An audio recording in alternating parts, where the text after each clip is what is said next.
Bonjour à tous, aujourd'hui nous nous retrouvons pour une nouvelle capsule sur les besoins des êtres vivants en cycle 4. L'environnement, c'est tout ce qui nous entoure. Il est constitué d'éléments naturels et d'éléments artificiels, c'est-à-dire créés par l'homme, comme sur cette image, le banc, la statue, le pont. Les éléments naturels peuvent être vivants ou non vivants. Les êtres vivants naissent, grandissent, se reproduisent et meurent. Au cours de leur croissance, ils prélèvent des éléments dans leur milieu pour produire leur propre matière. La matière, c'est la substance qui constitue tous les corps. On distingue deux grands groupes de matière. La matière organique, qui est formée de substances fabriquées par les êtres vivants. Cette matière est produite par un être vivant et permet la construction et l'entretien de leurs différents organes. Et la matière minérale, qui est formée de substances non vivantes, comme les roches, les sels minéraux, l'eau, les gaz.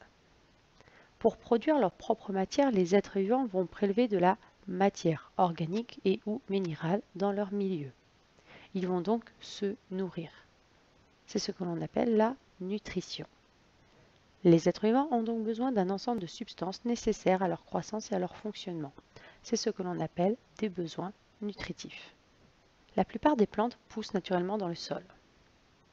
Pourtant, dans des serres, on cultive de nombreuses plantes hors sol.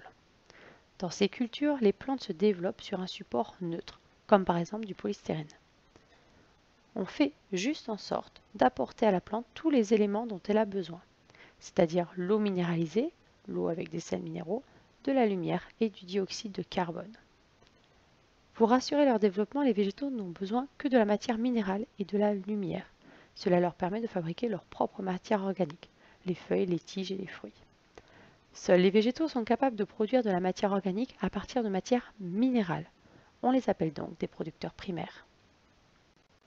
Les animaux, contrairement aux végétaux, doivent prélever de la matière minérale et de la matière organique dans leur milieu. On parle alors de producteurs secondaires. Un régime alimentaire est la façon dont les êtres vivants se nourrissent. Il en existe plusieurs. Nous avons les zoophages, zoo pour animal et phage pour manger. Ce sont donc les animaux qui se nourrissent uniquement d'aliments d'origine animale. Nous avons les phytophages, phyto pour plantes, phage pour manger. Ce sont donc les animaux qui se nourrissent uniquement d'aliments d'origine végétale. Et il y a les polyphages, poly pour plusieurs, phage pour manger. Ce sont donc les animaux qui se nourrissent d'aliments d'origine animale et végétale. Lorsque l'on a déterminé les besoins nutritifs des êtres vivants, on peut les relier entre eux dans ce qu'on appelle une chaîne alimentaire. Si on prend un exemple avec ce document, nous avons ici le mulot qui mange des mûres. Pour représenter dans une chaîne alimentaire, on va tracer une flèche entre mulot et mûre qui signifie « est mangé par ». On voit ici que le mulot, après, est mangé par la chouette. Là, nous avons une première chaîne alimentaire. Lorsque l'on regroupe plusieurs chaînes alimentaires dans un même schéma, on va parler de réseau alimentaire ou de réseau trophique. Ces chaînes étant reliées entre elles par des éléments communs. Comme par exemple ici, l'escargot est mangé par le mulot. Et nous avons de l'herbe et des feuilles qui vont être mangées par l'escargot ou par le lapin. Les organes des animaux et des végétaux remplissent leur fonction uniquement si les cellules qui les constituent fonctionnent correctement. Or, pour qu'une cellule fonctionne, il lui faut de l'énergie.